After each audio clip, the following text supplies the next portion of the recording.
Estamos começando o 7º episódio do Cuca com Salame, o podcast que traz papo sério com algum humor embutido. E hoje nós temos aqui com a gente... Outra lenda, né? Outra lenda da imprensa, mas antes, né, vamos nos apresentar. Eu sou o Luciano Trevisan. Está aqui ele, que é uma espécie de Batman do divã, sempre com suas roupas escuras. Andando Érico pelas Pérez, sombras, né? Uhum. Só falta dinheiro e saber lutar. Mas hoje temos conosco o Badiar Vicari, nosso convidado de hoje. É uma pessoa que tem uma contribuição que eu considero imensa para a comunicação da nossa região. Eu acho que o Badiar ele é responsável por trazer, digamos assim, menos formalidade e mais conteúdo aos textos, à comunicação impressa da nossa região. Eu acho que a comunicação, não sei se eu já falei isso para ele, mas ela tinha uma postura muito mais séria antes dele, e ele enriqueceu a comunicação impressa na região e trouxe muito debate, né? É uma pessoa sempre muito inteligente, muito boa de conversar, também às vezes polêmica, mas sempre muito bem humorado. Quando era jovem, né? Quando era jovem era mais polêmico. Mas essas polêmicas eu acho que enriqueceram a nossa região, porque elas promoveram o debate, né? A troca de ideias. Embora a gente esteja hoje numa fase em que as pessoas não questionam as opiniões das quais elas discordam com argumentos, e sim, às vezes, até com violência, né? Mas isso até já tivemos fases mais calmas. E o Badiar se envolveu em muitos debates, né? Através das suas colunas, principalmente, que sempre trouxeram a opinião diferenciada dele, realmente. E eu acho que ele enriqueceu a cultura da nossa região por isso. Pelo conhecimento, pela leitura que ele tem. Sim, enriqueceu sempre se posicionando. Né? Ele e sem receio de um posicionamento, né, Sempre Badiar? foi corajoso. Sempre colocou, sempre foi corajoso, né? Acho que essa característica é importante ressaltar, né? Que sempre teve muita coragem no sentido de colocar qual era a tua opinião ou o que tu estava pensando a respeito daquilo. Exatamente. Né? Isso aí tem um mérito muito grande, né? Mas daqui a pouco a gente volta pro Badiar, ele mesmo se apresenta. Agora é o momento geladeira, né? O convidado fica na geladeira, pode nos interromper quando quiser. Não, tudo bem. Mas, né? Fica à vontade para nos interromper. Assim como você tem um ritual para fazer o seu chimarrão diariamente, nós temos um ritual aqui para iniciar o episódio. Exatamente. Tá certo. Vamos iniciar então. E aí, Luciano, quero te perguntar o que tu achou do nosso último episódio, quais as tuas opiniões, o que chegou até você aí de feedback? Eu acho que foi o episódio talvez com a maior repercussão até agora. O primeiro episódio repercutiu muito, mas talvez por ser o primeiro, né? Sim. E foi muito bom também, já desde o primeiro, mas esse com o Bajo, eu acho que ele teve uma repercussão muito grande. Foi uma oportunidade para o Bajo falar de uns assuntos sobre os quais ele nunca tinha falado em público, né? Talvez falado lá para a família, para os amigos mais chegados. Mas ele nos deu essa honra de estar aqui com muita naturalidade, né? Abordando temas que são caros para ele, né? Suas saídas de duas rádios de Beltrão, da Educadora, em 94, e mais recentemente da Onda Sul. Mas ele estava muito natural aqui, né? Imitando... Natural. Posicionamentos muito honestos. Fazendo vozes também. Foi muito engraçado. Né? Foi muito legal. Acho que a repercussão que a gente sentiu depois aí das pessoas foi muito interessante. Né? Foi muito legal mesmo. Não, é impressionante pensar como foi um episódio que expandiu demais. Né? Chegou para muitas pessoas. Chegou longe, assim, foi longe. Um episódio que foi longe, né? Então acho que esse é mérito aí de toda a história do Bajo aí, né? O alcance dele, né? São 40 anos de rádio. Né? Não é qualquer coisa, né? E uma outra coisa que eu tenho percebido é assim, eu tenho brincado ou falado aqui entre nós, né? Entre os amigos, que o Cuca com Salame é um pouco corrente do bem. Porque está estimulando as pessoas a serem sinceras, e nesse estimular as pessoas, elas estão falando coisas boas de outras pessoas, né? O Bajo veio aqui, relembrou do Parangolé, que foi companheiro dele, relembrou do Caludir, falou de outros companheiros de rádio, aí as pessoas se sentem valorizadas quando são mencionadas. Isso é muito legal. Realmente. Essa coisa de tu poder estar elogiando, para a pessoa que está aí do teu lado e que às vezes tu deixa passar, tu esquece, ou pessoas que já fizeram parte da tua história, como é importante tu ter a oportunidade de dizer para a pessoa o quanto ela é importante, o quanto ela impactou na tua vida, e o Cuca com Salame tá fazendo isso, né? Tá conseguindo trazer de uma forma indireta, porque, né, não é o objetivo principal, mas isso acaba vindo, né? Eu acho que essa partida do Itamar do Itamar Pereira também nos serviu de um certo alerta, assim, que às vezes as pessoas estão do teu lado todos os dias e você não se preocupa de dizer para elas o quanto elas são importantes para você, ou o quanto você aprendeu com elas, enfim. E isso foi um certo alerta. Então eu acho que até uma lembrança, uma posição que a gente deve ter aqui, de estimular as pessoas que vêm aqui a lembrar das pessoas que foram importantes para a trajetória delas. Depois a gente vai entrar em algum assunto assim com o Badier, para ele revelar para nós quem foram as referências dele, talvez as pessoas que ele admirou ou admira nessa trajetória dele no jornalismo. Perfeito. E agora? Patrocinadores? Patrocinadores. Temos novidade hoje, além do nosso querido Iraci, Cafeteria e Confeitaria da família Ruara, uma das referências em qualidade gastronômica em Francisco Beltrão. Um abração pro André aí. Abração pro André, pra família. E uma empresa que está com um projeto bonito, grande, aí, que deve começar a ser concretizado logo. Temos também Inovata Ambientes, outra referência em qualidade, uma empresa relativamente jovem, mas que já conquistou uma fatia de mercado muito grande. Do Gelson e do Fernando, já é uma das grandes referências em ambientes planejados. Tem uma loja linda, um showroom maravilhoso, lá, moderno. Quem não conhece ainda a Inovata em Francisco Beltrão, vá visitar, porque vai se surpreender com o que vai ver lá. Temos também Merizio, distribuidora de medicamentos. Pô, Merizio aí, que é do Eduardo e da Nica, que são grandes amigos, parceiros muito antigos aí. Quero mandar um abraço para eles aí. E quem mais? Quem é a novidade aí? Temos novidade, temos um certo nepotismo aqui hoje, né? Lembrando que nosso novo patrocinador é o Instituto Balbinotti, Odontologia e Nutrição, né? Sim. Que tem 3 profissionais. A Gisele, que esteve aqui, Gisele Balbinotti. Isso. Que é nutricionista. E mais o Rafael e o Eduardo, que são odontólogos, né? Isso mesmo. A Gisele casada com o Rafael e o irmão do Rafael, que é o Eduardo, também, isso 2 mesmo. odontólogos. E a brincadeira do Balbinotti aí, porque o nosso convidado aqui, né? Badier, Balbinotti e Vicari, né? Então, brincamos que é o segundo Balbinotti a ser entrevistado, porque a Gisele, que é Balbinotti, já foi entrevistada. Exatamente. E agora ele há uma certa predileção por Balbinotti. Mantém a hegemonia nesse início do programa, né? É isso, demos o nosso recado de patrocinadores. Falta só a gente fazer aquele comentário tradicional sobre o nosso querido Dudu Nobre, que está no comando da parte digital aqui da Bate-Caverna do Fosforila. Hoje ele tá mega surfista. Hoje ele tá um surfista, se vocês pudessem ver, né? Braços de fora. Não. Né? Parece que acabou de chegar da praia. Só falta a prancha aqui, né? Os caras são... Tá louco. E aí, vamos lá? Vamos pro Badier, então. Badier, você está saindo do freezer nessa hora, né? Não, mas foi tranquilo. Foi rápido. Rapidinho, né? Rapidinho. Tranquilo. Nem deu pra gelar. Não gelou muito. O Badier tem uma trajetória diferente, assim, né? Ele é gaúcho, ele é de Guaporé. Curiosamente, ele tem algumas coincidências na vida dele, depois a gente entra, mas ele é de Guaporé e trabalha há anos na rua Guaporé, praticamente, né? Badier aqui em Francisco Beltrão, né? Primeira reportagem que eu fiz em Beltrão foi o que os moradores da rua Guaporé achavam da proposta que tinha de mudar o nome da rua.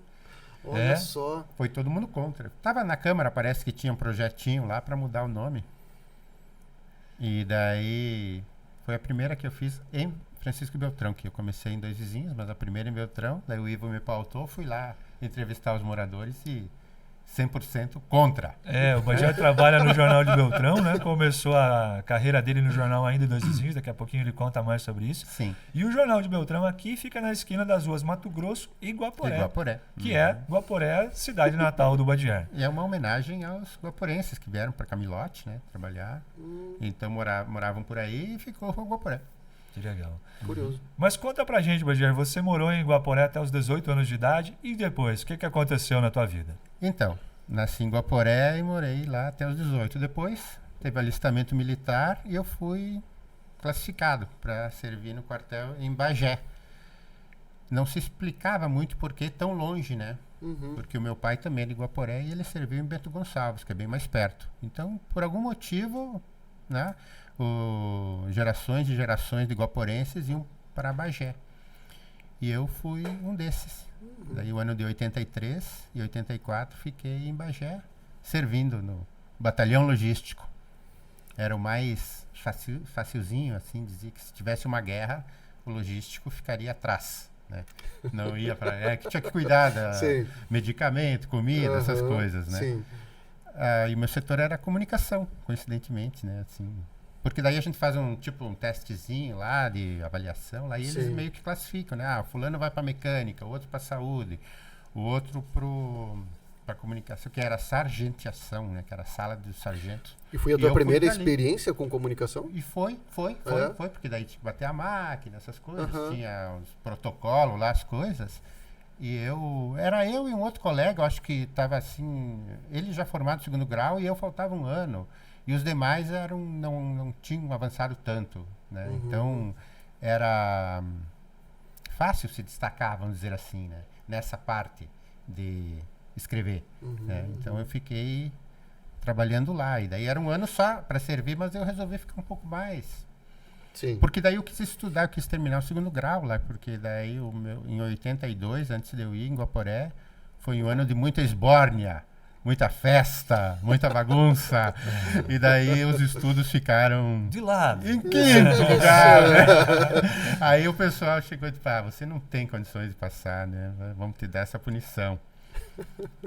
E daí fui punido. Não passei, né? No terceiro ano. Então, daí 83 eu fiquei lá no quartel. E daí em 84 eu resolvi ficar. Porque daí se você fica um ano a mais, ganha um pouquinho mais o salário, né? Sim. Dá para se manter um pouquinho. E daí eu estudava no colégio público, estadual, lá e daí me formei. E daí não quis mais ficar. Tinha até feito, me selecionaram para um curso de sargento lá, mas eu fiquei... Não quis seguir a carreira. Não quis, não. Eu já estava achando muito ruim a disciplina, vamos dizer assim, né? Sim. Não estava muito pro meu estilo. Daí eu só fiquei para terminar mesmo o segundo grau, para poder fazer vestibular, né? Que daí, e o vestibular veio logo em seguida, né? Daí eu fui para Porto Alegre, né? Daí tá. eu fui morar em Porto Alegre com uma tia, depois fui morar com um colega, porque daí eu fui trabalhar em escritório, também de contabilidade, depois no escritório da cooperativa Gabrielense. E daí passei no vestibular, aí em Porto Alegre. Daí. Vestibular para história? História, né? História. Daí fiz história, um ano e pouco. Mas aí também era um ano de muita esbórnia, na política, né? Daí você já é jovem e quer fazer a revolução. Temos aqui um revolucionário. Um grande leninista, marxista, né? Você acaba se embriagando, né? Com essa paixão que a gente lê da história dos revolucionários e tal, e acaba achando que isso é a vida, né? Sim, realmente isso acaba sendo muito cativante nessa época da vida, né? Totalmente, sim, incrível, sim. incrível, né? É uma fase em que a gente é muito seduzido por essas visões. E aqueles anos 80, anos incríveis no Brasil de redemocratização, então parecia que você estava fazendo parte da história, e estava mesmo, Tava né? mesmo. Campanha das diretas e não sei o quê, partidos, eleição, e você se sentindo importante. Né? Se sentindo parte da história. Parte da história mesmo. Então, essa é a minha vida, né? Essa é a minha vida. E daí não tem, é um turbilhão. Não tem como escapar disso. Nessa época, que ano é isso, Badier? 85. 85 em Porto Alegre. Teve eleição que fazia parte do acordo da redemocratização do Brasil nos anos 80. Em 82, eleição direta para governador, né? Senador já tinha, deputado já tinha e tal. Enfim, a novidade foi em 82 para governador, em 85 para prefeitos de capitais e áreas de segurança nacional. Porque antes, o governador eleito em 82, por exemplo, ele nomeava o prefeito da capital e das áreas de segurança.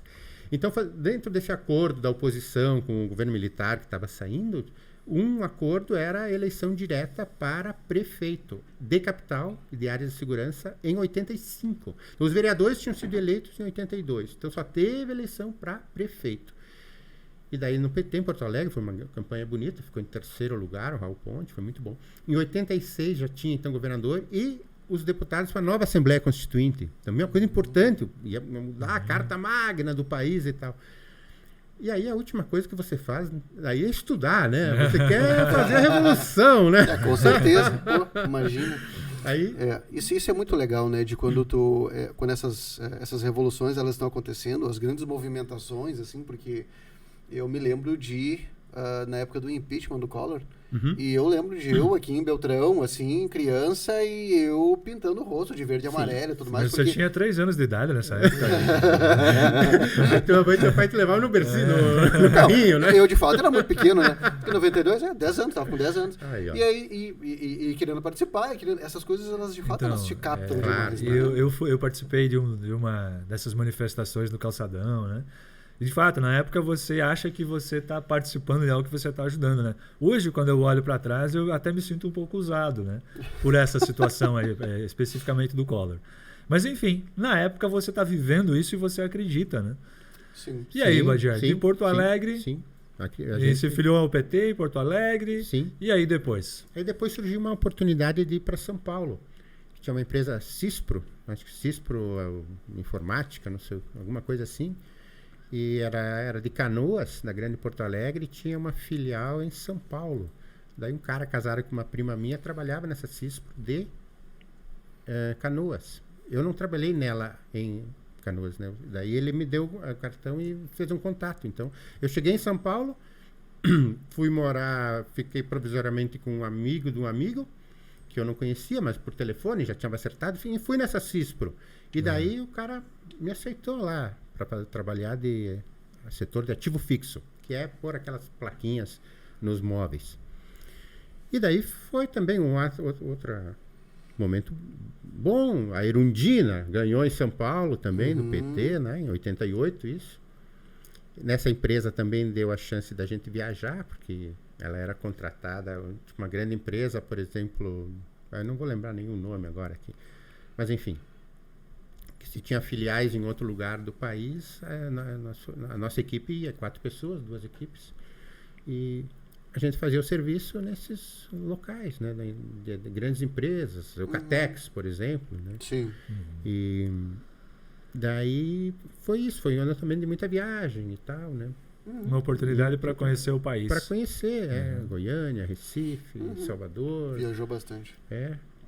Rio Branco, no Acre. Foi interior de São Paulo também. A gente viajava a serviço, mas se divertia também, né? E ficava em hotel bom, né? Tudo tranquilo. E daí também era uma festa de vez em quando, né? Sempre muito bom, né? As festas acompanham o arco do Badiar. Bom, muito bom. Muito bom, bem. Depois da Cispro, 2 vizinhos? Ou você voltou da Cispro? Não, porque daí na Cispro aconteceu o seguinte, o meu chefe do setor lá resolveu com outros amigos montar uma empresa que seria a concorrente dessa Cispro, né? E me convidou. E convidou outro colega também para ir nesse projeto novo. Isso já é 89, o ano da eleição presidencial. E aí eu aceitei. Nesse segundo semestre, então saí. E daí a gente montou essa empresa. Eles montaram a empresa, eu trabalhei ali. Daí uma das, vamos dizer assim, convencimento era não pagar mais aluguel, porque daí eu ia morar onde era a empresa. Um dos sócios também estava se separando da mulher, foi morar lá. E parecia bom no começo, né? Você começar a dar os passos iniciais de uma nova empresa, com pessoas amigas ali e tal, né? Fazendo esse tipo de serviço meio basiquinho. Só que daí a empresa não foi para frente, me assustei. E final de 89, início de 90, resolvi voltar para casa, para Guaporé, né? E daí é o ano também que o Collor ganhou a eleição, em 89. E na época, a posse do presidente era 15 de março. Que vinha da época dos militares, assim, trocava o presidente no dia 15 de março. Então imagina, tia, aquele início de 90, como que era o país com uma inflação gigante, no período Sarney e tal, incerteza de tudo que é lado. Né? A posse no fim do mundo, né? Você começa em janeiro, só em março, né? E daí não tinha. Eu até tentei ir para Porto Alegre arrumar emprego, mas não dava, não tinha, só tinha emprego de vendedor. que na época os jornais tinham os classificados, 0 Hora e tudo, né? E você ficava Sim. fim de semana lá olhando o classificado, né? E daí voltei para casa meio desanimado também, né? Putz, e agora, né? E daí que o meu pai, nesse meio tempo, fiquei em Guaporé, os Collor assumiu e tal. E em abril, maio, conversou com meu primo, Ivonir Vicari, em Dois Vizinhos, que tinha escritório de contabilidade, e ele aceitou me receber. Uma atitude muito boa, porque não precisava, né? Não precisava mais um no escritório, mas foi uma coisa de família, de parentesco, de amizade com meu pai, de família mesmo. Vamos dar uma força, né? Certo. E daí que eu cheguei em Dois Vizinhos. Em abril, maio de 1990. E ia ter eleição naquele ano de novo também. Sempre atrelado Sempre a algum evento político. Não, uma das primeiras coisas que eu fazia cada vez que mudava de cidade era ir no fórum e Mudar o título. transferir. Transferir o título. Sempre votei. Desde 1985 até agora. Sempre. Nunca consegui. Nunca fui. Nunca tive. Se absteve de Nunca abriu mão, né? Nunca abri mão e nunca, por exemplo, estava longe, viajando, alguma coisa. Nunca. Sempre tinha isso muito Sempre teve presente. esse cuidado. Esse cuidado, exatamente. Chegava numa cidade que eu sabia que ia ficar lá, morar, uma das prioridades, transferir o título eleitoral. Né? Então isso eu sempre fui prezou muito. Prezei muito sobre isso. E foi em Dois Vizinhos que começou a tua trajetória também no Jornal de Beltrão, né, Badier? Você ainda trabalhava para essa empresa do seu familiar? No escritório, sim. E começou a escrever para o Jornal de Beltrão.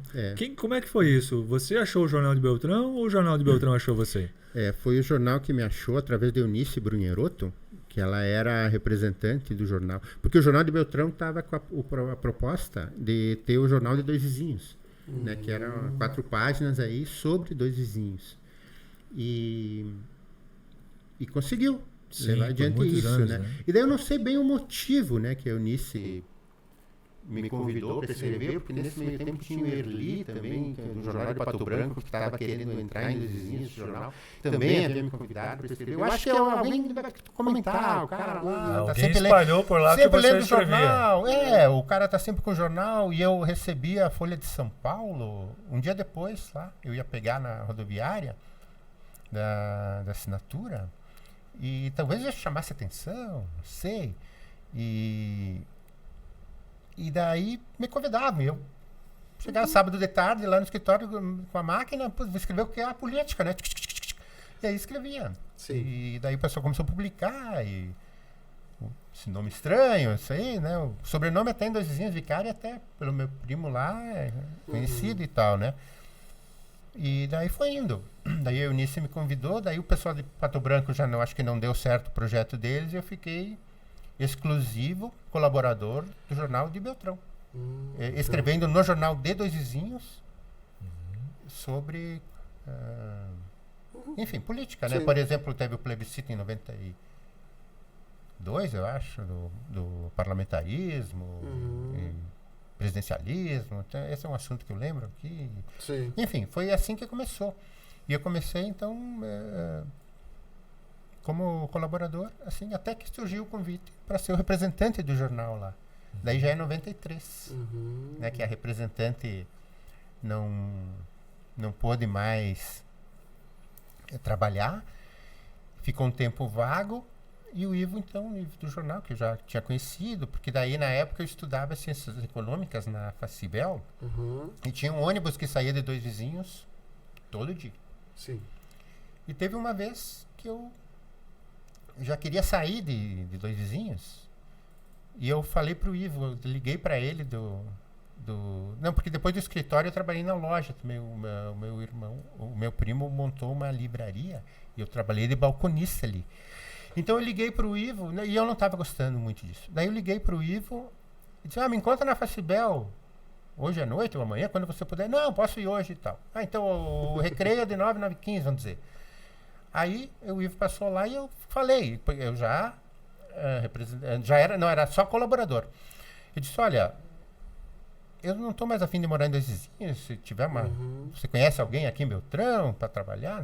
Pois é, não sei, vamos ver e tal. E nesse meio tempo, passou um tempo, daí ele me convidou: não, mas eu tenho um trabalho para você, mas em Dois Vizinhos, representando o jornal. Isso é 93, daí que eu assumi. como representante do jornal. Então eu sou de 93, vai fazer bastante tempo, ano que vem. Sim. E aí, de 2 vizinhos, você foi convidado para vir para trabalhar no jornal aqui em Francisco Beltrão. Daí em 93 eu comecei em 2 vizinhos e em 94 teve a revista Gente do Sul, maio de 94. Começou em 94. Começou em 94, que daí eu vim para cá, para Francisco Beltrão, para engrossar a equipe para a revista, né? E daí em 2 vizinhos ficou o Cleiton Basso e mais alguém lá, não lembro agora. E daí eu me fixei em Beltrão, então em 94 a minha data 94 que de tu vem de chegada Maracuia para cá, em então. Francisco Beltrão, exatamente, em 94. E ali encerrou essa trajetória nômade, ficou por aqui mesmo. Exatamente. Encerrou-se a trajetória na contabilidade também, né? O jornalismo deu um certo protagonismo pro Badiar, né? Né? Será que na contabilidade, Badiar, você seria conhecido hoje? Certamente não, né? Certamente não. O jornalismo foi uma coisa muito boa que aconteceu, né? Que eu pude crescer intelectualmente, né? Sim.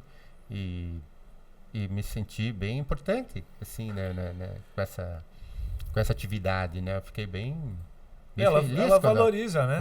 A pessoa isso, ganha realmente protagonismo na sociedade, né? O jornalismo dá isso, né? Sim. E o jornal de Beltrão já era uma empresa bastante respeitada nessa época, né? Sim. Então, fazer parte daquela equipe, eu brinco assim, eu jamais imaginei que eu fosse trabalhar em jornal. Para mim, o jornal parecia uma coisa de cinema, de filme, né?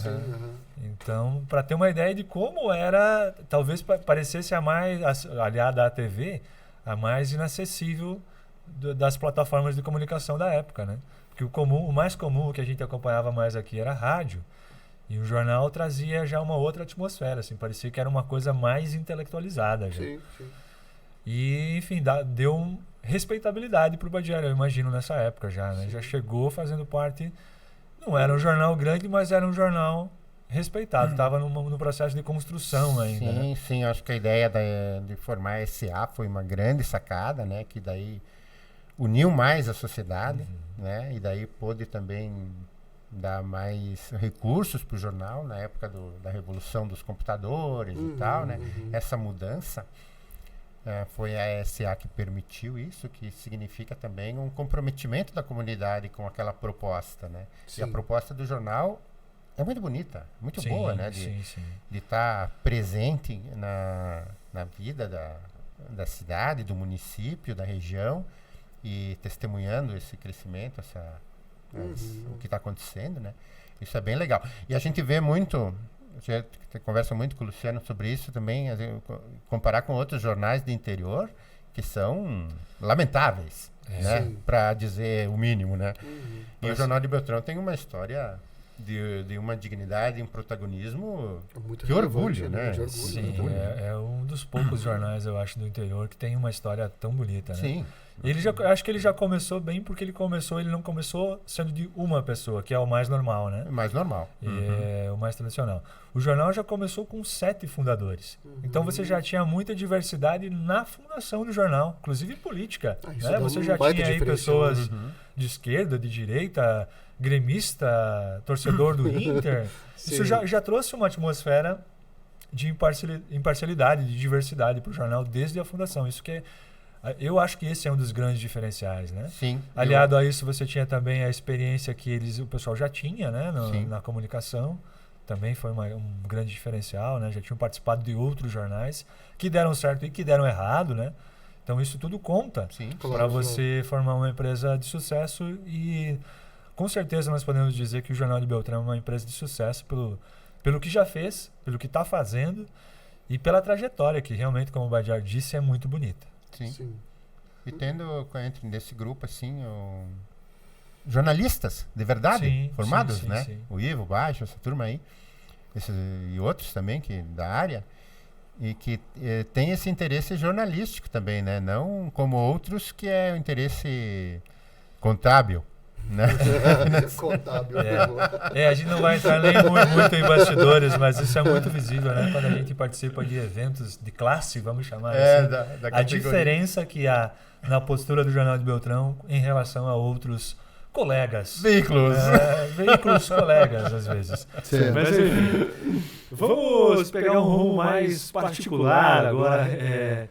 Voltar à infância do Bagé. Vamos, né? Ele trouxe toda a história dele, né? Eu acho que agora a gente precisa chegar num ponto que ele é bem originário, digamos assim, que é o nome, né? Sim. A gente brincou no episódio do Valdir aqui que nós já nascemos com o nome de senhores, assim, né? Érico, Valdir. E eu imagino que isso aconteceu contigo também, né, Badier? Como é que foi ser aí uma criança Badier? Pois é. A única? A única, o Nenê Badier. Como é que foi isso aí, né? Parece que a família no começo, os vovôs, vovós e tios e todos se espantaram, né? Mas enfim, o pai namorava a mãe, né? E disse, e tinha o tal de Badier da Silveira, que era governador do Rio de Janeiro, irmão de Roberto da Silveira, que era o político daquela família. E esse Roberto morreu no acidente de avião no Rio. E daí o partido PTB disse para o Badier, olha, você vai ter que ser o candidato, porque o Roberto morreu. E aí ele meio que topou. E foi. Só que daí logo em seguida veio o golpe militar e ele foi cassado. Enfim, eu quero dizer isso porque ele não ficou famoso, né? Foi só um aninho de governo. Foi bem pouquinho. E esse Badier da Silveira, enfim, tá lá na história do Rio de Janeiro. Aí o meu pai achou bonito o nome, só isso, só por isso. Não era nem do PTB. O meu pai era do outro grupo, era anti-brizolista. A família da mãe, os Bobinotti, que eram Brizola. O pai era PSD lá, era contra. E, não, o DN, eu acho, sei lá. E só por achar bonito. Não tem muita outra coisa, né? Sim. E simpatizou com o nome. Simpatizou, achou bacana, Badier. E daí eu nasci e colocou. Só que logo em seguida, mesmo na família, não sei pelo pronúncio, o apelido ficou Badi. B-A-D-I. Badi. Sim. É o Badi, é o Badi. Eu fui pra aula, pro prezinho lá, não sei o quê, primeiro ano. Então é o Badi, é o Badi, é o Badi, é o Badi. Então eu não sofri. Como você perguntou nessa da infância. Não teve essa sofrência. Chegou a adolescência, tudo sempre lá em Guaporé. É o Badi, filho do Juca, filho da Helena. Não, tudo bem. Então não teve. Eu senti o impacto quando eu fui... Porque daí no quartel eu fui chamado o nome de guerra Vicari. Também ficava escondido. Então, para mim não tinha isso. O impacto que eu senti foi em Porto Alegre. Que daí você começa a se apresentar, e daí você já não é mais os seus amiguinhos do Iguaporé. Sim. Badier, o quê? Badier, da onde vem? E não sei o quê, e por quê? E blá, blá, blá. E daí que eu fui, puta merda, que cagada. Que meu pai foi fazer? Que cagada que o pai fez, né? Puta merda. Mas aí, foi, daí... E aí vem essa coincidência, né? Porque... tu te torna uma referência na escrita hoje da política e o teu nome, ele é originário. Sim, né? Uma coincidência, exatamente. Foi só mas aí que tá. Eu às vezes fico na dúvida do quanto isso de fato é coincidência, né? Há pouco tempo, um colega de faculdade, que há muito tempo não conversava, me achou no Facebook e ele... e aí, como é que tá? Começamos a conversar. E ele falou assim, pô, tô vendo que tu escreve agora aí pro Jornal da Cidade e tal, e que tu escreve um monte e tal, comecei a acompanhar e tô gostando. Falei, não, realmente. Ele, que coincidência, né? Tu ter o nome de Érico, e por conta do Érico Veríssimo, né? Só que ele nem sabia que o meu nome era por causa do Érico Veríssimo, né? Mas enfim, gaúcho era, né? É a referência ali, né? E agora tu tá escrevendo também, né? Daí eu falei, nossa, claro, guardadas gigantescas proporções aí, né? Mas até que ponto isso é uma coincidência? Porque, de fato, meu nome é por causa do Érico Veríssimo. Sim, né? Pois é. O que é coincidência e o que é... enfim. Mas aí é isso. A política entrou e o teu nome porque tem aí esse... A questão da política, assim, o vô foi vereador, o pai da mãe, né, PTB e tal. A família do pai, não. Mas era envolvida com o grupo lá. Certo. O prefeito Antoninho Spiller, lá durante... foi 3 vezes prefeito, é amigo do meu pai de adolescência. Então, assim, ele vinha lá em casa. Então, quer dizer, essa questão da política... Não tá só no nome, né? Não, exatamente, era o ambiente ali de casa, né? E, então, era meio que normal, assim, de você acompanhar.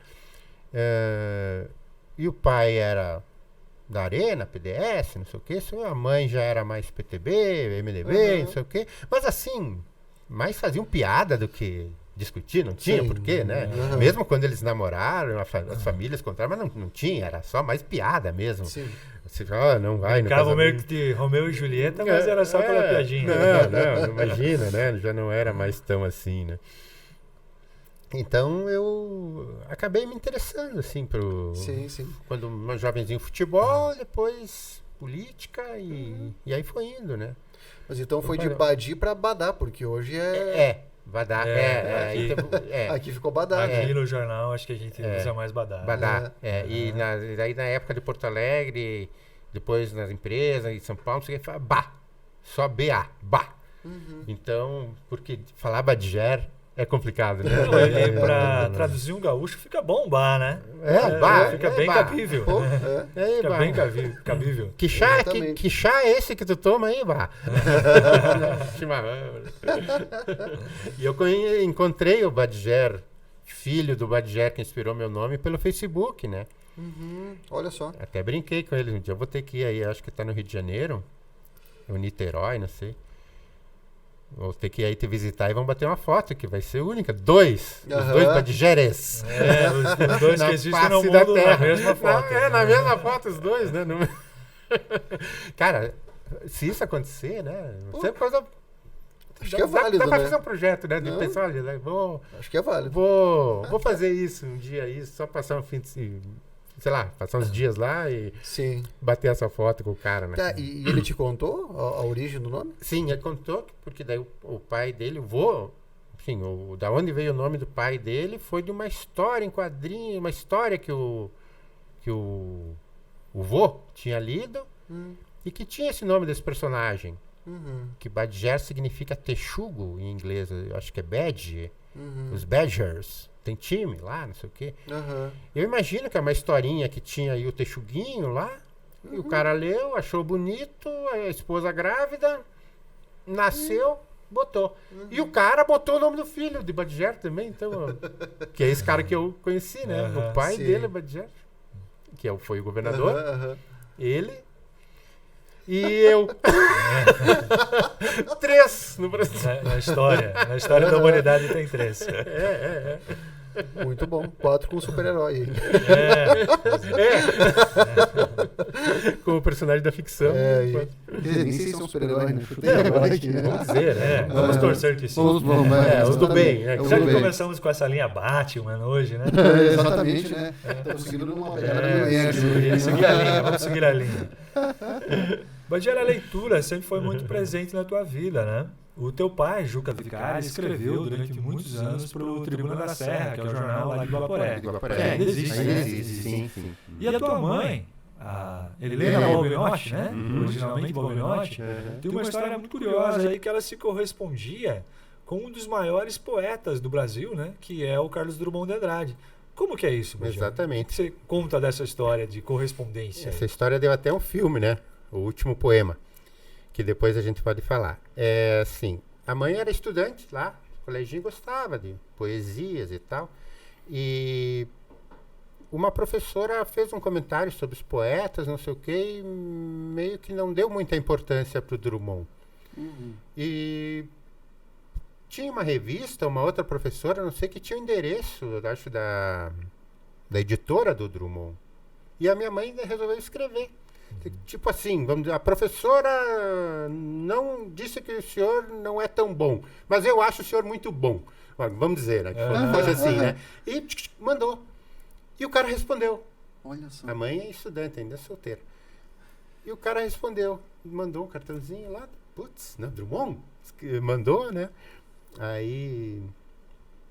Aí foi, de tempos em tempos, cartão de Natal, de Páscoa, alguma coisa, e foi indo, né?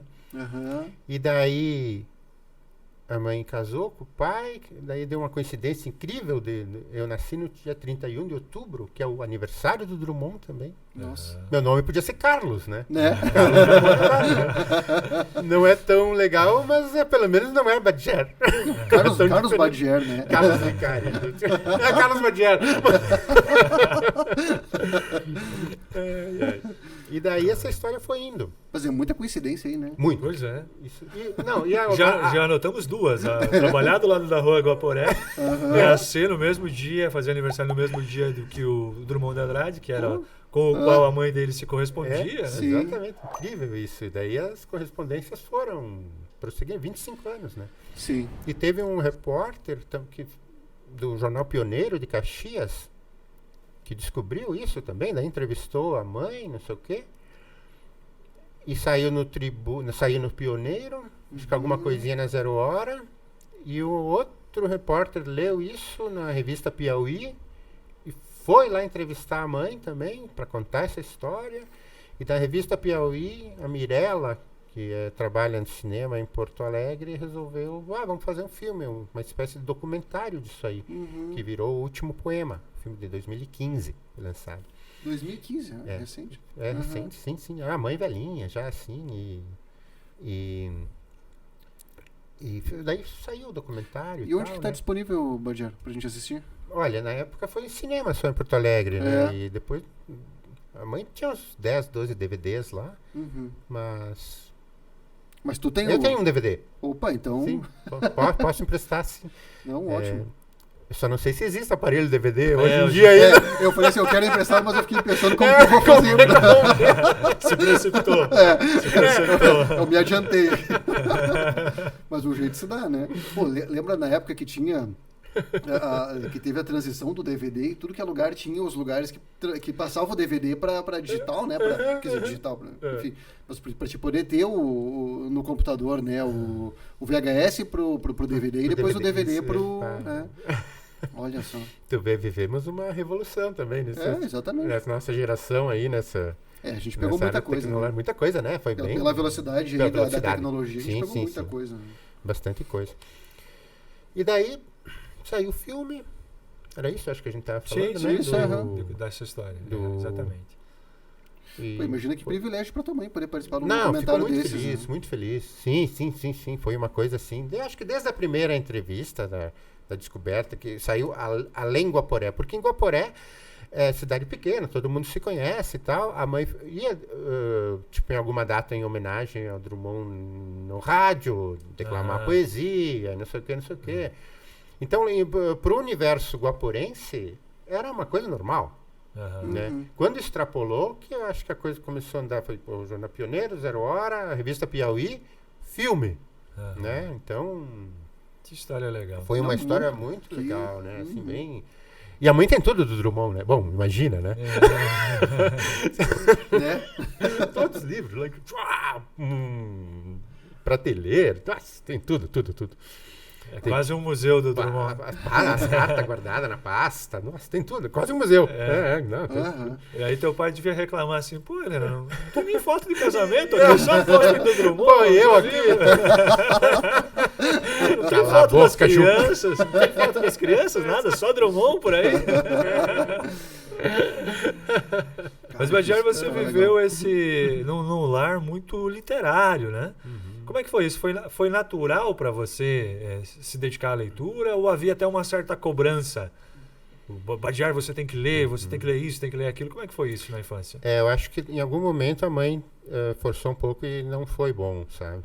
Mas depois surgiu. Eu tinha duas coisas quando eu era bem pequeno, assim, antes da pré-adolescência, que eu tinha isso na minha cabeça muito forte e eu vou contar agora.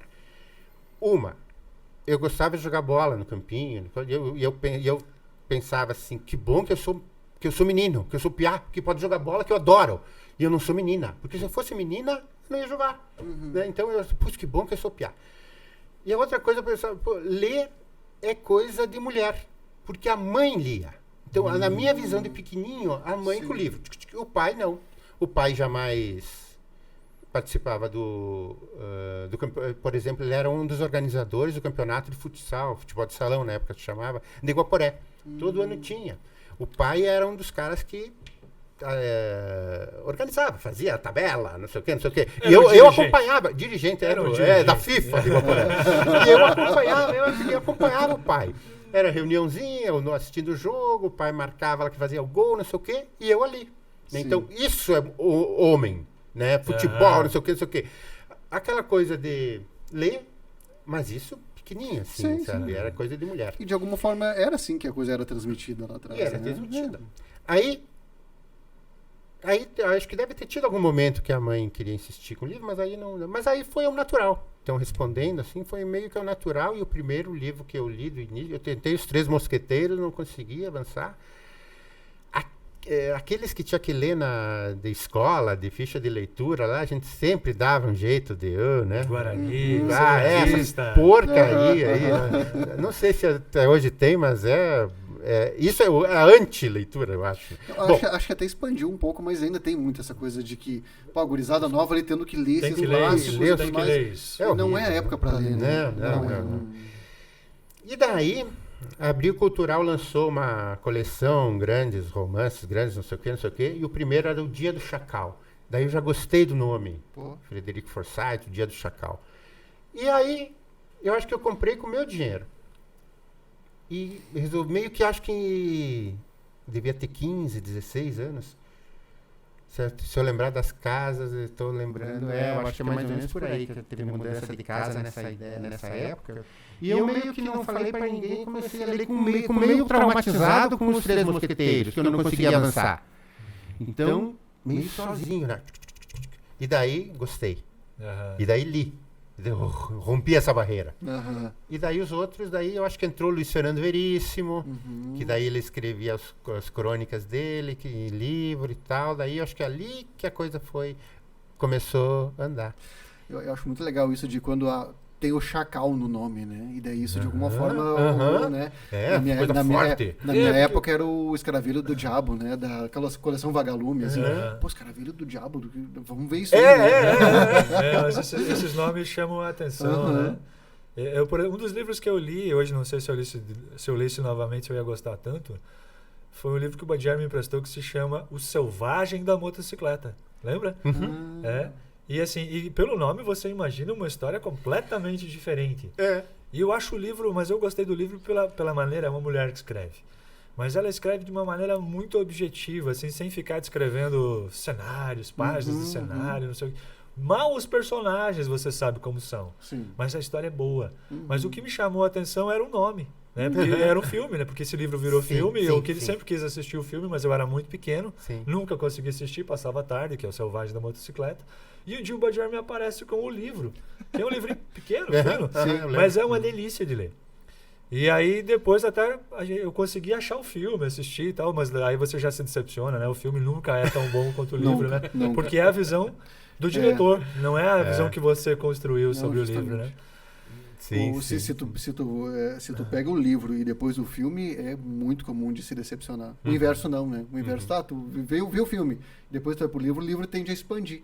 Né? Ele te traz coisas novas e tal, ele vai ter uma... O livro é sempre mais rico, né? Sempre tem muitos detalhes. Sempre mais detalhe para você pensar, explorar, se emocionar com aquilo. Não, o livro é uma coisa maravilhosa, né? Muito bom, assim, e eu sempre sempre li. E foi através da mãe, então. Foi a mãe quem de alguma forma te balizou. Sim, porque, claro, a biblioteca em casa era da mãe. O pai, ela que comprava livro e tinha lá. Além de Drummond, tinha outros também. E o que aconteceu com o futebol? Ele conta a vantagem, sabe? Ele conta a vantagem de ser um canhoto, habilidoso. Com as duas, chuto com as... Não, canhoto e destro. Não, jogava no campinho, lá não sei o quê. E daí, acho que eu percebi que não era tão assim. No quartel, né? Que daí o sargento Valdevino, eu lembro ele meio que... Tipo, depois de um tempo, né? No campo ali, não sei o quê, vamos fazer um jogo ali e tal. Reunia a companhia nossa, outras companhias e tal, e... Enfim, me colocou lá, lateral de alguma coisa lá, mas eu tive um desempenho Medíocre? Pífio. Nunca mais o sargento me escalou. Não se recuperou. Não, nunca mais. Daí eu pensei, olha, eu acho que não é a minha área. Eu já fui o contrário, né? A minha primeira partida de futebol pelo jornal, pelo time de imprensa aqui, foi excelente, mas foi um excelente na sorte. Também me Sorte de colocaram lá no principiante. lateral, né? E assim com uma galera que eu mal conhecia, tinha acabado de entrar no jornal, né? Era no campo do Arrudão, contra a seleção beltronense de juniores. Eu pensei, vamos levar um pacote dessa galera, né? Que era a galera que jogava bola todo dia, jovenzinhos, assim, né? E o nosso time lá de imprensa parecia ser um negócio do pessoal mais velho, não tão habituado, mas era um time muito bom. E eu lembro que o time era tão bom que até eu me sobressaí nesse dia, assim, mas eu queria queria lá na zaga ajudar, queria meter uma bola pra frente e virava um passe. Me consagrei, né? Me consagrei no dia seguinte, o pessoal chegava pra mim, revelação. Revelação E eu JB. sabendo, né? Espera pra ver, né? Futebol eu sempre fui muito ruim, mas muito ruim. Que coisa impressionante, assim, que daí é aquela coisa, né? Na época de colégio, ruim virava goleiro, né? Não tem... E eu chegava a forjar, assim, eu lembro de uma vez que eu trabalhei tão bem, assim, num corte na minha mão, assim, com canetinha, assim, fiz e pintei, assim, eu fiz uma obra de arte na minha mão, cheguei pro professor, não vou poder ir no gol hoje, porque... Daí ele, não, então senta ali, fica... E fiquei, né, porque era horrível. Poderia ter trabalhado no cinema, fazendo efeitos cinematográficos. Realmente foi uma carreira aí que eu acabei não indo Nós atrás. exploramos. Mas porque senão era uma bolada atrás da outra, né? Não, é terrível. A minha técnica era aquela técnica fantástica que é de virar de costas na hora que tá chegando. Só se vira assim, pô, bolada, né? Eu era muito ruim também, eu era o último a ser escolhido, exatamente. mas eu persisti. Não, eu fui por muito tempo o último a ser escolhido, mas eu persisti. E eu até tive uma fase que eu evolui bastante, assim, de estar jogando com frequência, que eu era relativamente mediano, né? Mas já não era o mais ruim. Sim. E até podia me comparar com alguns colegas anteriores que pareciam bons e já não eram tão bons perto de mim. Mas só que tinha uma galera que você sabia, assim, esses aqui realmente são os bons, né? Sim. Você via eles jogar, eles jogavam sempre bem. Eu era meio irregular. Fazia uma partida boa, uma ruim. Mas eu considero até que eu evoluí, assim. Porque eu estava entre os últimos sempre a ser escolhido. Aquele por obrigação, né? Tem que pegar todos, beleza. Mas eu acho muito legal essa coisa de quando expande, né? De quando tu... Pô, eu acho que eu sou relativamente bom nisso aqui. Aí, de repente, tu vai jogar em algum outro evento e tu vê que... Acho que não, né? Foi isso. Porque nessa época do campinho, do futsal com a turma, eu era um dos... Eu escolhia, às vezes. Eu escolhia. Eu era, sim, eu era de destaque ali. Porque esse lance de chutar com as duas, a gente brinca, mas é verdade. Não, mas Isso claro, ajuda, né? né? Pô, Ajuda, isso aí te dá um diferencial. Sim, é um diferencial, sim. E eu corria também o campo todo. Não era ficar meio... Outros coleguinhas ficavam mais parados e tal, né? Então, nesse grupinho, assim, do campinho e depois pro futebol de salão e tal, eu jogava com o Alexandre Martinelli, Martinelli é o sobrenome do cara que está na seleção, lá de Guaporé. Ele virou profissional quando a AGE de Guaporé foi para as cabeças no Rio Grande do Sul, né? E ele foi desse time, a gente jogava junto, e os dois eram os melhores, o Ali e o Badi. Os bons. Então, mas assim, nessa vez aí, acho que futebol de campo, ou por ser um pouco tímido e tal, isso aí que eu vi que eu não agradei lá. Não correspondeu às expectativas. Não correspondiu. Do professor. Meu empresário, professor aí não. Mas aí tu te torna, então, um espectador, um torcedor aí. Tu segue acompanhando o futebol. Tá acompanhando a Copa? Acompanho a Copa, acompanho mais a Premier League, né? O campeonato inglês, que eu acho bom, assim. Sim. Na época do Messi, do Cristiano Ronaldo, eu acompanhava o campeonato espanhol. O gauchão tu não... O futebol brasileiro eu tenho mais dificuldade. Depois de uma certa idade, eu fico mais dificuldade, né? E eu gosto muito também, Érico, da equipe da ESPN que transmite a Premier League, o futebol espanhol, sabe? Eu gosto do pessoal, os narradores, os comentaristas, assim. Sim. Eles são... Às vezes tem umas piadas e tal, assim, bem mais divertido. É uma coisa bem mais leve, bem tranquila, assim. Então acompanho mais esse pessoal assim, né? E Fórmula 1, né? Que é uma outra coisa que desde pequenininho também sempre acompanhei. Então são os esportes assim que eu sou mais ligado mesmo, futebol europeu e a Fórmula 1. Tu pegou aí a época de ouro do Senna aí. Piquet, Senna. Do Emerson era ainda pequenininho, né? Não entendia muito bem. Comecei a entender mesmo quando chegou o Piquet. Porque daí quando chegou o Senna, nós os piquetistas estamos com ciúmes. Eu era, pô, o cara é melhor que o Piquet, não pode. Então eu sou piquetista. Daí era a torcida, né? E daí, eu lembro disso. Daí veio o Senna, né? E daí depois, enfim, sempre de alguma forma acompanhei. Né? As pessoas não sabem, né? Mas o Badiara é na verdade, um grande fã da Fórmula 1, né? Acompanha muito. E no Jornal de Beltrão tem outro que é, digamos assim, tem uma paixão ainda mais intensa pela Fórmula 1, que é o Marcos Staskovic, né? O Marquinhos. E todos os dias poderia ser gravado um podcast diário no Jornal de Beltrão, porque... Sobre Fórmula 1. Sobre só, assunto exclusivo, eu imagino. Embora eu não acompanhe, não consiga me entrosar tanto nesse meio, o que eu percebo é que todas as tardes, quando o Marquinhos chega, ele vai até o Badieri e rola ali uns 30 minutos de conversa, que eu imagino que é Fórmula 1. Quando é segunda-feira, após domingo de prova, é sagrado. E as outras, e outras vezes, assim, extra. Sempre puxando alguma coisa. Eu acho que são várias vezes extras.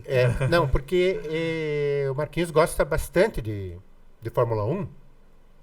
E gosta no sentido não só de acompanhar e gravar, mas compra livro de pilotos, de equipes e tudo, né? Agora, nessa semana, mostrou um da equipe Williams, que foi do Piquet, do Senna, quando aconteceu o acidente, enfim.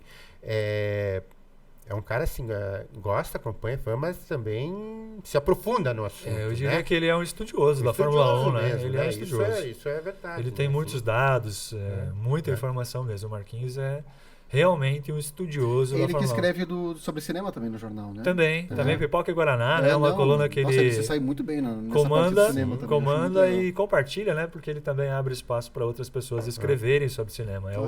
É o Pipoca e Guaraná, uma coluna que tem já também muitos anos de Jornal de Beltrão. Antiga, né? Como a gente fazia no Trago e Prosa, né? Que escrevia sobre filmes, também convidava outras pessoas a escrever, né? Essa ideia, eu acho que a gente é bastante... democrático, né? Nesse aspecto aí de permitir que... Eu acho que sim, é uma característica, né? É uma característica do Jornal de Beltrão, essa de ser democrático, de abrir espaço para quem está lá dentro se mostrar em outras áreas, né? Exato. E também para a sociedade se mostrar, né? Mostrar suas opiniões, suas forças, né? Eu tô a fim da gente fazer um intervalinho. Pode ser. Vamos fazer? Depois a gente volta, né? Já retornamos, então. Tudo bem, então. Depois vamos tomar um café.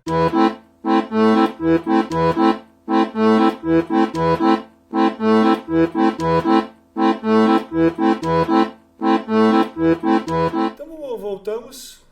Vamos falar de Trago e Prosa agora, Badiara. Uma publicação que fez muito sucesso, né? Francisco Beltrão. Eu digo que eu e o Badiara fizemos parte da segunda geração do Trago e Prosa, né? Existiu desde 88. E o grupo que começou ele acabou, depois com a criação do Jornal de Beltrão, tendo de deixar o Trago e Prosa um pouco de lado. Sim. Porque o Jornal de Beltrão já dava muito trabalho. E foi nessa fase que a gente meio que assumiu, assim, voluntariamente o Trago e Prosa, né? Aí eu imagino que final de 93, 94, a gente já começou, pela minha memória, a participar mais ativamente do Trago e Prosa. E essa segunda fase também fez muito sucesso, né? Muito. Eu acho que uma marca aí que trouxe um humor diferente, né? O humor que havia na primeira geração do Trago e Prosa era um humor mais pronto, mais de piada pronta, boatos que haviam na cidade e, claro, o grande dando toque, que era a grande força que as pessoas enviavam seus recadinhos amorosos. A rede social. Amorosos ou ofensivos eram recados, eram as mensagens trocadas nessa época via um jornal. Então tinha que mandar ou passar no jornal, deixar o seu recado escrito ou telefonar e a gente anotava, né? E eu brinco que era muito democrático, porque era a galera de todos os colégios, de tudo que era canto, todo mundo mandava os recadinhos pro Trago e Prosa. Né? Exatamente. E foi nessa fase, ainda com o Dando Toque em atividade, que a gente assumiu. Mas eu acho que o grande mérito aí até do Badiar, que ele vinha de muita leitura, de conhecer outro tipo de humor, que era um humor mais Cacete e Planeta da época, né, Badiar? Do grupo que existia antes ainda do Cacete e Planeta, das coisas que você lia, revistas. Planeta Diário, Cacete Popular, né? Que era dos anos 80 ainda que vinha com essa turma. E aí Tinha esse você humor, trouxe eu um tinha. humor diferenciado, eu acho, pro Trago e Prosa, um humor que eu acabei aprendendo também ali com o material que o Badiar trouxe, né, com o conhecimento que ele trouxe. E uma fase muito legal que a gente participou junto. E como era vocês dois trabalhando juntos nessa época aí? Como que era trabalhar juntos no Trago e Prosa? Pergunta pros dois. Mas acho que pauta não tinha, né? A gente fazia alguma coisa meio que eu faço, ele faz e depois vai juntando, né? Não tinha a gente alguma brincava coisa... que tira alguma coisa aí do nada, que é a sua cabeça, né? Que a gente colocou também o lance das bandas de rock, né? Acho que o pessoal que tocava aqui saía alguma coisa. Bandas de rock e Legião Urbana, né? Legião Urbana era... Não, sim, Legião Urbana é que a gente gostava, né? Sim. E daí saía direto. É que nem a Liliane Miranda, né? Então, toda edição praticamente tinha que ter alguma coisa, né? Deixa eu até abrir um parênteses aqui que eu quero para ver como era... Como o Badiar é uma pessoa muito importante para mim. Eu acho que eu aprendi muito com ele, mas tem uma coisa que eu nem sei se ele sabe. Que assim, o Badiar foi o primeiro cara que eu ouvi admitir que sofria por mulher. E em determinado... a gente falou de Legião Urbana e o Badiar relembrou de uma história dele que tem a ver com a música Ainda é Cedo, eu não lembro qual é a menina, né? Sim. Mas que... E em algum momento, e a gente tem os dois fãs de Legião Urbana, mas eu vinha daquele grupo de amigos que ninguém sofria. Todo mundo era super-herói, assim, sabe? Só macho. Só machão. Ninguém sofria, né? Ninguém admitia esse sofrimento, né? Por mais que talvez estivesse magoado, derrubado por alguma situação, ninguém falava sobre isso. E quando o Badiar, em algum momento, a gente falando de Legião Urbana, ele disse, me mostrou ainda cedo, né? E acho que você disse assim, essa história parece que foi feita para... Parece que essa música foi escrita para mim. Sim, né? sim. Porque conta a minha história. Ainda cedo fala de uma menina que é mais velha. Isso. E que termina o relacionamento com o namorado, né? E o cara acha que é cedo, é por isso que ainda é cedo, né? O cara quer um pouco mais, que era o quê? Sim, falando então, era de um relacionamento que eu tive em Porto Alegre com a Paula. Paula Alonso, olha que nome bonito. Pô, bonito mesmo, hein? E daí, eu tinha 22, ela tinha 26, né? E daí foi 3 ou 4 ou 6 meses, vamos dizer 3 meses, de uma coisa muito bonita pra mim, né? E, putz, pra que terminar tão cedo assim, né? Eu acho que isso já aconteceu pra todos, né? Acho que sim. Eu acho que sim. E aí eu ouvi isso, ele me falou a música, essa música minha parece que foi feita pra mim, parece que o Renato Russo escreveu pra mim. Sim. Tá, porque em tal momento eu sofri, quando acabou aí a história com a Paula e tal. E eu fiquei meio assim, não falei nada, né? O quê? Como assim? Assim, tipo, então dá pra admitir que a gente sofre por mulher. Pô, que aprendizado, hein, eu acho isso um aprendizado tão ímpar assim. Como é uma coisa aparentemente pequena, mas para aquela época era muito raro. Então, eu digo isso, foi o primeiro cara que eu vi admitir isso. Sim. E foi escola para mim, porque eu vi, opa, peraí, a gente pode falar disso. A gente pode admitir que sofre. Sim, é de uma sensibilidade muito grande. A ideia não é ficar sofrendo o resto da vida, mas em alguns momentos você sofre. Sim. E o fato de você admitir, eu acho que até te ajuda a superar, a falar sobre isso ajuda, né? Tá aí minha profissão aí. Pois é. Mas acho que hoje, até a tua profissão naquela época era uma coisa muito, que eu acho que sofreria muito mais, né? Se a gente falar de anos 90, com certeza. Teria mercado para pouquíssimos psicólogos. Não, toda essa questão do preconceito que existe em relação o homem poder falar que ele sofre, que ele sente, toda essa questão desse machismo, ainda acontece muito no consultório, né? De que quando um homem procura um psicólogo, ele passou por várias outras coisas, outras tentativas, outras ideias, para daí ele chegar nesse ponto que é o de, não, eu vou falar sobre o que eu tô sentindo, né? Por conta de toda essa questão que vem lá de trás, né? Muito forte. E você veja, talvez até diminuísse o seu número de pacientes, mas os homens não falam nem entre amigos que estão sofrendo. Exatamente. Porque talvez se falasse, o outro cara ia dizer assim, não, peraí, velho, eu passei por isso aí, pra mim foi assim, mas aí eu fiz isso, eu marquei meu churrasquinho na sexta lá com os meus amigos. Conheci uma outra mais bonita. E superei. Agora, enquanto a pessoa se isola e acha que só ela tá sentindo aquilo no mundo, ela só sofre e ela não supera, né? Não, perfeito. Então, que grande aprendizado, hein, Badiar? Esse é um de muitos que eu tive com ele. Acho que a forma como eu escrevo tem muito a ver com a forma libertária, vamos chamar assim como ele escreve, que é uma forma não tão formal, que permite piadinhas, às vezes, mesmo no meio de um texto sério. Sim. Então, o Badiar, para mim, ele é uma referência. Eu acho que, de certa maneira, eu sou o que sou profissionalmente porque eu tive ele por perto. Me apresentou a muitos livros bons, que eu vou ser bem sincero, eu lia qualquer coisa que aparecesse na minha frente, mas as coisas que apareciam na minha frente não eram muito boas. Né? E aí quando o Baggier veio e começou a ler esse livro aqui, esse livro é bom. Nossa, eu aprendi muito com isso. Né? Ele trouxe uma outra literatura para mim. E isso me ajudou muito. Né? Que legal. Nós voltamos, depois dessa confissão, né? Desse momento muito bonita. Né? Voltamos a Trago e Prosa. O Érico perguntou como é que era trabalhar junto, né? Eu acho que não era uma coisa muito planejada, mas eu acho que foi uma época muito legal, né? A gente se divertia muito trabalhando, fazendo Trago e Prosa. Eu imagino. E a gente se sentia também, eu acho, importante por colocar essas questões assim, mais sentimentais, falar de sexualidade e falar de filme e da Legião e querer crescer, saber mais sobre isso. A gente uma vez entrevistou o Dado Villa-Lobos, também por e-mail, acho que foi, não sei. Enfim, alguma coisa ele respondeu. Era para alguma edição especial. A primeira pergunta é assim, seu nome é Eduardo? Eu só tinha dado. Enfim, e tem muita coisa boa que a gente conseguiu fazer, colocar em debate na sociedade através desse jornalzinho com esse temperinho de humor. Mas também abordando coisas sérias mesmo, assim, de a questão amorosa, sentimental, assim, de tentar fazer com que as pessoas encarassem isso de forma mais bem-humorada possível, né? Fazendo piada também, né? Eu acho que a gente sempre teve sofrer por amor é coisa do século XIX, que as pessoas se matavam, iam para uns conventos, né? Agora é mais tranquilo, né? Tentar colocar uma coisa assim mais... Eu acho que nós dois também tivemos sempre a capacidade de rir de si mesmo, né? É a primeira coisa isso, eu acho. Fundamental. Fazer piada de si, né? Fazer piada de si. Então o Trago e Prosa a gente brincava, né? O Trago e Prosa ele era toda uma piada também, né? Se você pegasse o expediente, que é a parte mais burocrática de qualquer jornal, o Trago e Prosa já começava lá. Ele tinha um jornalista irresponsável em vez de um responsável, que era o Baggier. Tinha lá alguns erros são de propósito, outros não. Sempre tinha alguma piadinha ali, né? Mas daria pra dizer que era quase como se fosse uma revista média daqui de Beltrão, assim. Parece que era um humor muito... Não sei se vocês pegaram a revista média ou não é muito... Um pouquinho, mas eu não gostava muito. Não gostava, acho, então não me equivoquei. As nossas referências acho que eram mais revistas que era o Planeta em Cacete. Como é que era? Cacete Planeta? Sim, mas ele tinha a revista antes, né, Baggier? Depois, Caceta Popular e Jornal Planeta Diário. Isso. Havia duas publicações nacionais. Que tinha muito isso no MED, né? Por exemplo, estudar do jornalista irresponsável. Eles tinham essa coisa de ficar rindo de si mesmo o tempo inteiro. Assim. Eu não o editorial peguei. Era uma tiração de sarro. Eu não peguei, mas a gente procurava fazer isso em tudo, praticamente, menos nos quadros mais sérios, né? Não fazer piada no momento sério.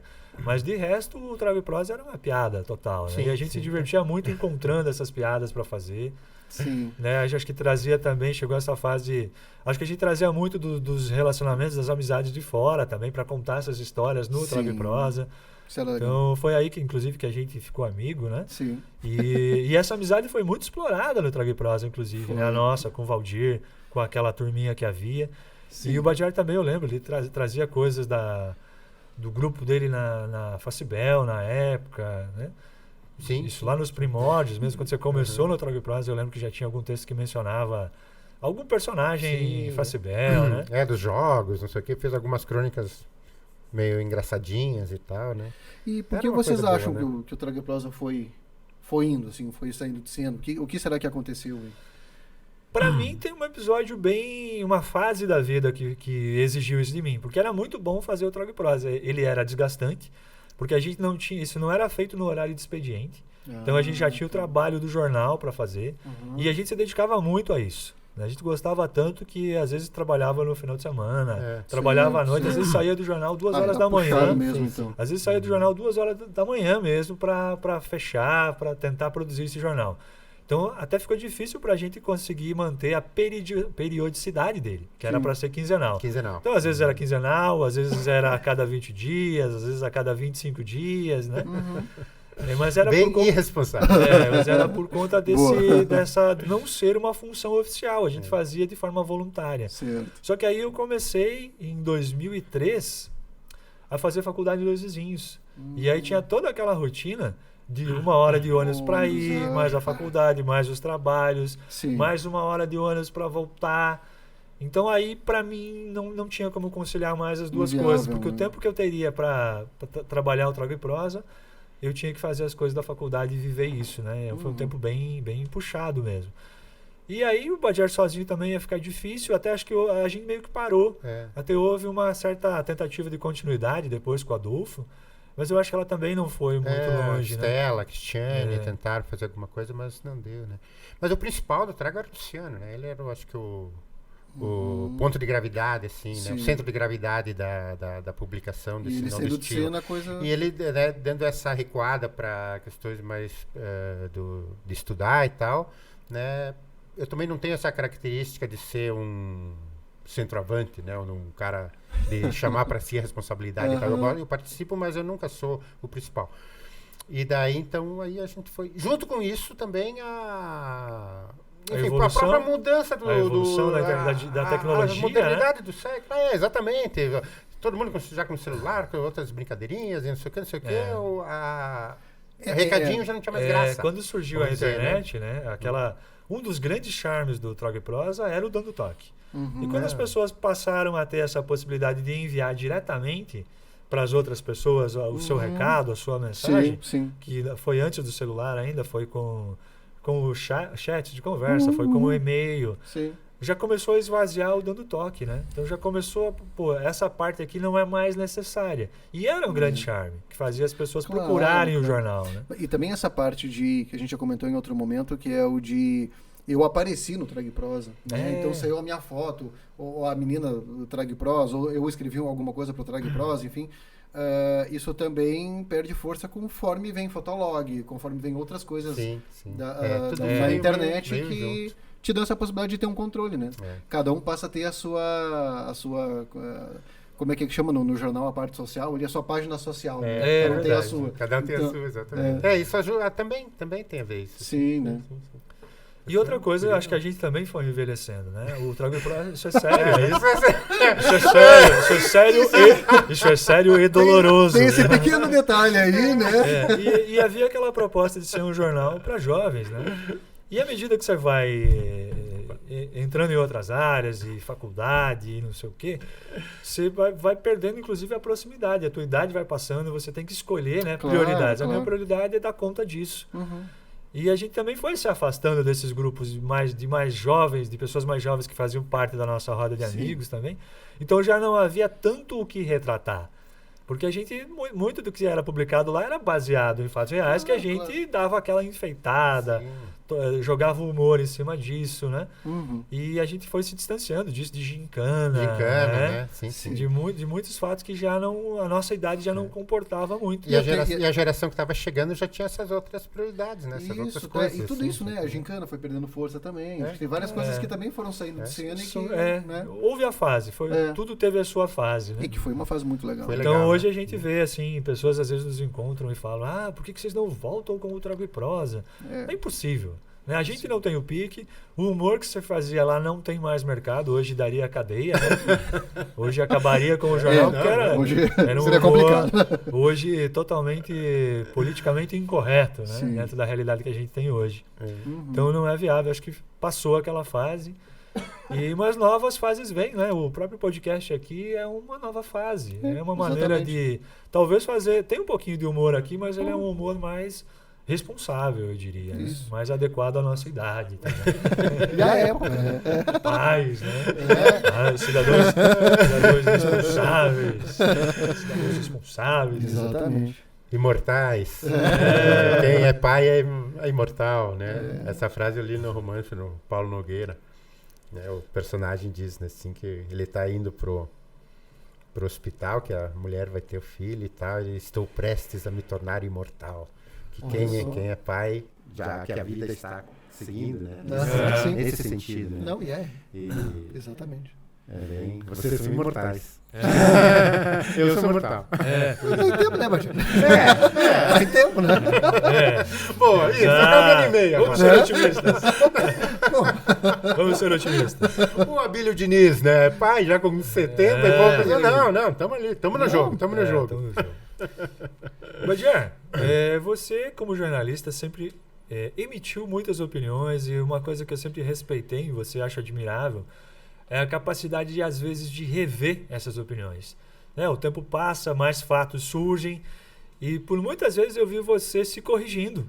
depois de ter emitido uma opinião, dizendo coisas do tipo, olha, talvez em tal oportunidade eu escrevi sobre isso, falei tal coisa, e hoje eu vejo essa situação de tal maneira. Só que eu acho isso muito raro, né? O que é lamentável, é bastante raro a gente ver no jornalismo, a gente vê no meio mais intelectual, vamos dizer assim, essa revisão do próprio pensamento. Qual é o motivo que você acha que dificulta para que aconteçam mais revisões das opiniões assim?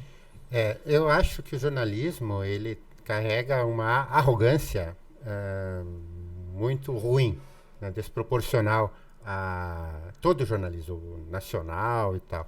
A gente aqui procura não fazer tanto isso, né? Eu me esforço nesse sentido, até por uma característica mais de humildade e tal, de não me colocar em pedestal nenhum perante, no caso, os leitores, né? Mas eu percebo nessa atividade, no jornalismo, uma arrogância muito explícita, sabe? E isso me deixa chateado, sabe? Então, eu, nesse caso que você está colocando, faço questão de dar o exemplo, de ter a disciplina, a humildade de reconhecer o erro. Teve um muito grave, que eu critiquei o então deputado Nelson Meurer, tirando um sarrinho lá, que ele votava sempre com o governo e que ele seria relapso, né, em relação a outras coisas. E só para votar a favor do governo, não trabalhava, não fazia projeto. E, na verdade, ele tinha feito projeto que estava sendo encaminhado na comissão lá. Né? Errei, porque eu chutei. Não fui atrás de pesquisa. Né? E veio uma resposta muito educada, muito elegante, dizendo, olha, você lesse mais o jornal que você trabalha, está lá na edição tal, que eu projeto, não sei o que, não sei o que. E daí depois eu fiz questão também de pedir desculpas, né? Disse, olha, acelerei demais aí na curva e fui para fora da pista, né? Não é assim, né? Então, me desculpo. O Meurer teve uma postura muito tranquila também, depois ficamos amigos, conversar e tal, sem problema nenhum, né? Sim. Mas é um exemplo muito forte que eu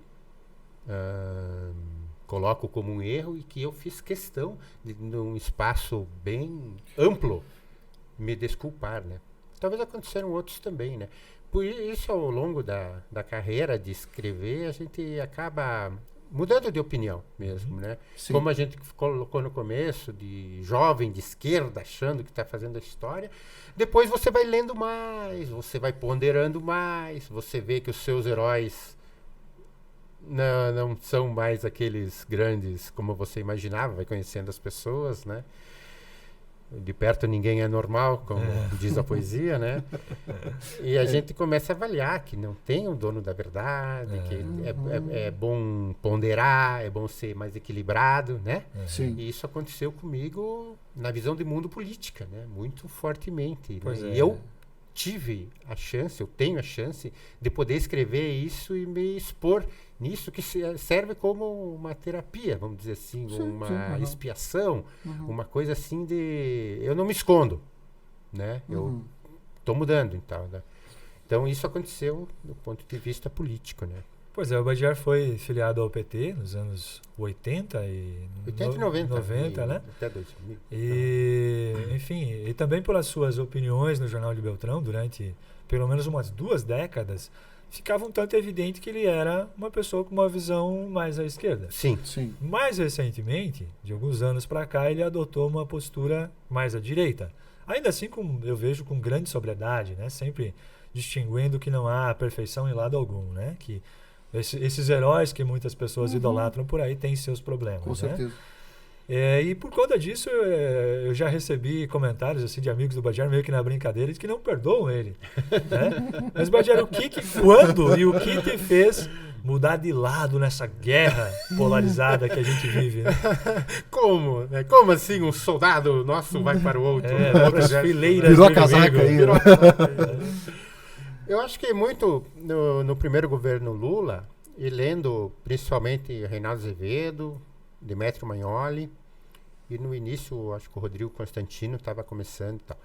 Mas, fundamentalmente, se tiver que escolher um, foi o Reinaldo Azevedo, que tinha um blog na Veja, e que ele também, porque foi jovem, quando jovem foi esquerda, e escrevia uma crítica muito forte ao PT, falando muita coisa desse universo da esquerda, né? Como relativismo moral, você ter um objetivo, um projeto de poder, em cima desse objetivo, desse projeto de poder, pequenas vilanias podem ser feitas, né?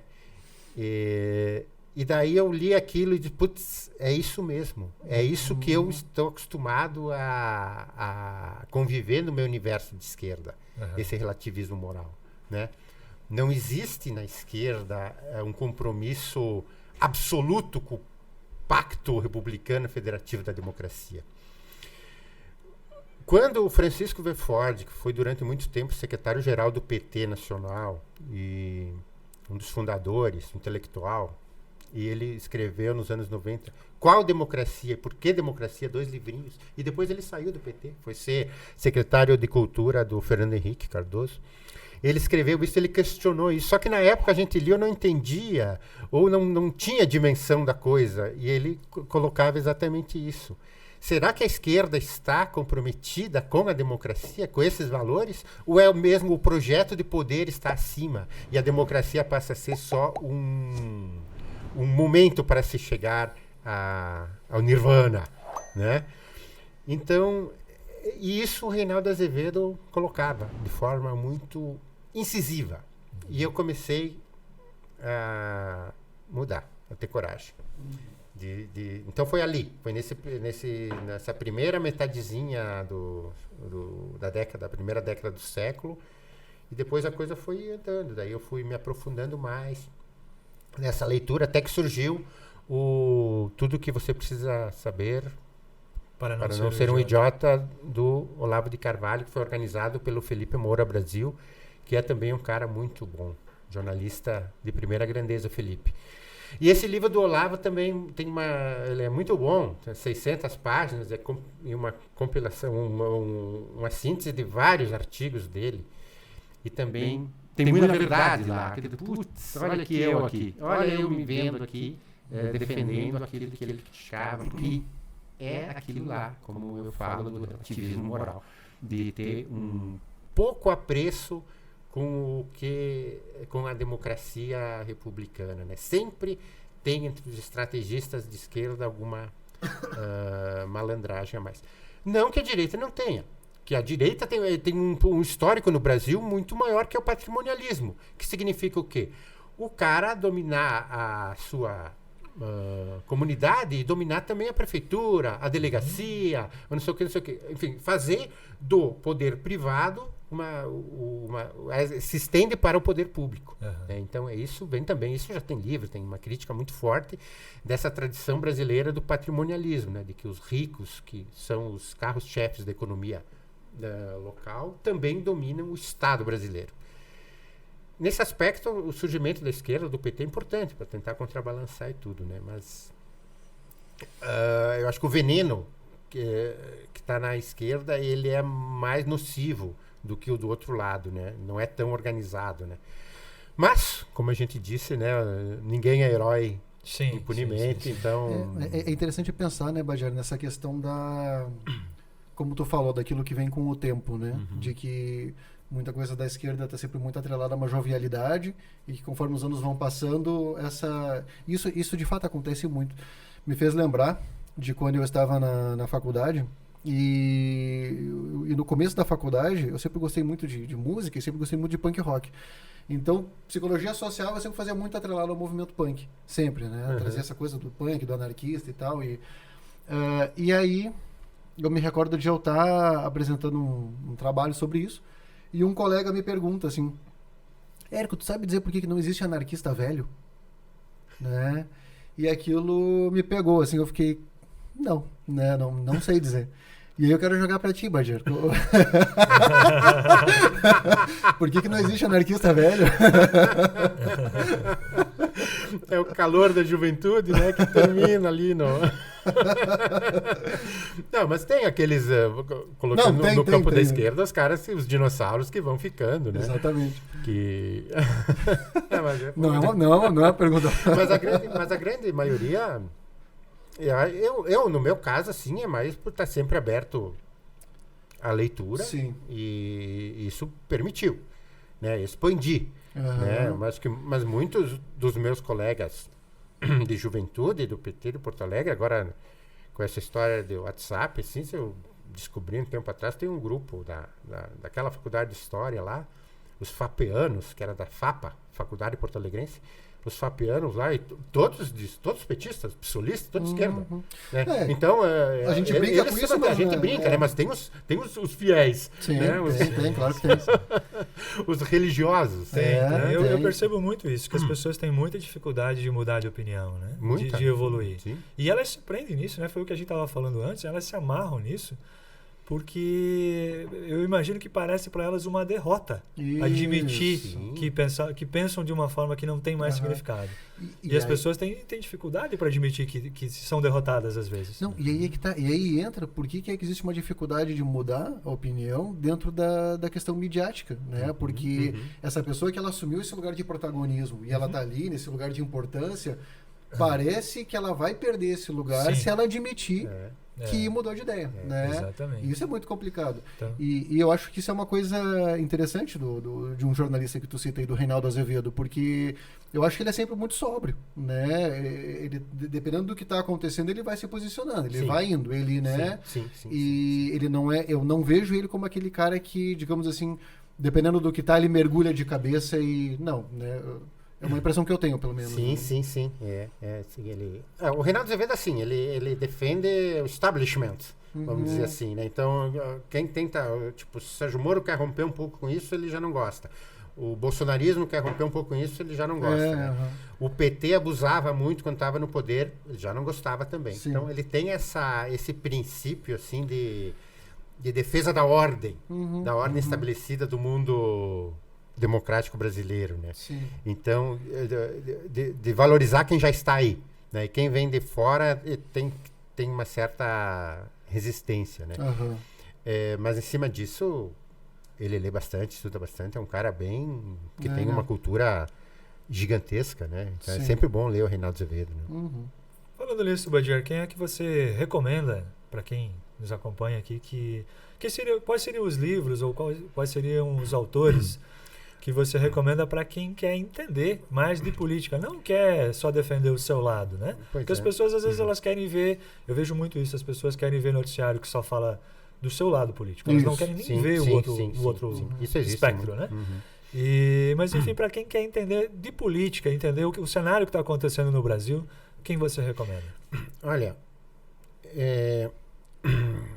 voltando um pouquinho para Olavo de Carvalho, que ele ficou muito famoso com os cursos de vídeos e pelos palavrões. E daí muita gente conhece ele por esse lado mais histriônico dele, né? E não o lado pesquisador e intelectual e culto, que está nesse livro organizado pelo Felipe Moura Brasil, o mínimo que você precisa saber. Então, aí está o verdadeiro Olavo de Carvalho. E não o cara, como eu disse, brincalhão, histriônico dos palavrões e tal, de terra plana, que ele brinca, e Pepsi faz o refrigerante com feto de bebê, não sei o que, toda essa comédiazinha ali. Então, o livro não sei se é para quem não acompanha nada de política, indicar o Olavo de Carvalho é muito forte, né? Mas seria uma indicação, né?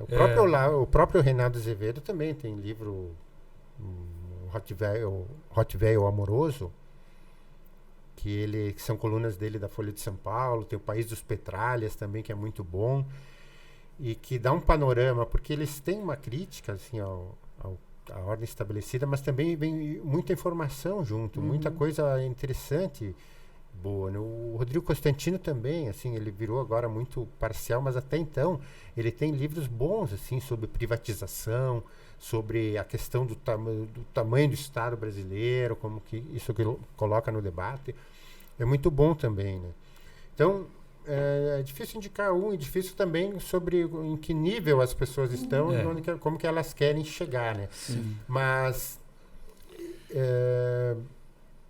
eu acho que qualquer tentativa é válida, né? De você se aventurar, o Olavo de Carvalho, o Reinaldo Azevedo, o Rodrigo Constantino, ou mesmo ler dos blogs, das revistas, da grande imprensa, né? Os colunistas, assim, né?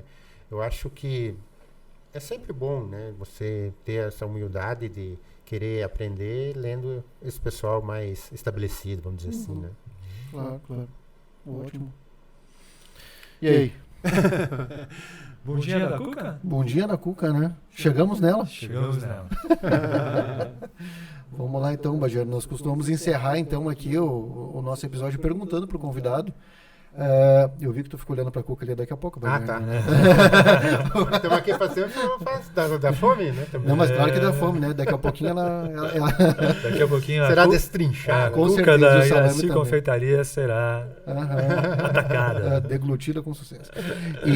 Mas, Badiara, a pergunta que a gente faz para os convidados é se você pudesse retornar e dar alguma dica, algum conselho pro teu eu de 17 anos, o que você falaria para ele? Olha, aprender inglês. Uhum. Acho que seria porque eu sou muito preguiçoso, assim, em certas coisas, né? E essa seria uma enfim, se eu pudesse voltar, respondendo, né, diretamente. Sim. Coisa 1. Eu queria aprender a ter esse domínio de outra língua. Essa segunda língua. Que seria inglês, né? Uhum. Então, isso eu lamento, né, na minha vida. Agora não, mas em alguns aspectos eu lamentei também não estar formado, não pela profissão em si, mas para poder fazer concurso público. Sabe essa coisa brasileira, né? Estabilidade, não sei o que, não sei o que. No passado eu já pensei isso, né? Pô, eu podia ter me formado, chegava lá, fazia o concursozinho, passava e barará. Mas, né, não mais, né? Assim, respondendo a pergunta objetivamente, seria esse ter uma disciplina, um interesse para aprender outra língua, seria inglês. Então eu daria esse conselho pro Badiara de 17 anos. Não precisa tomar tanta cerveja, né? Se concentra um pouco mais. Nem sei se tinha curso, né? Mas enfim. Né? Dizendo, né? Não, mas se as pessoas se esforçassem, daria um jeito, né? Sim. Mas eu não me esforçava. Bom, mas aí vamos lá, né? Porque acho que tanto na questão do filho quanto na questão do inglês, tá em tempo. Ainda tá em tempo, né? Eu tô com saúde, tô com as faculdades mentais ainda, né? Faculdades mentais operantes. Operantes, né? Bom, isso, me anima um pouco. Tá em tempo. Olha aí. A ideia é deixar o convidado pra cima. Motivado. Alto astral, hein? Sai com o ego inflado. Ótimo, muito bom. Legal, muito bem. Bom, então chegamos ao final do nosso episódio, Luciano. Chegamos ao final, mais uma conversa muito boa, né? Muito proveitosa. Acho que trouxe um lado aí do Badiara que as pessoas talvez não conheçam, né? A gente tá... Sim. A maior parte das pessoas conhece ele escrevendo, apenas lendo os textos dele, né? Talvez tenha uma imagem dele.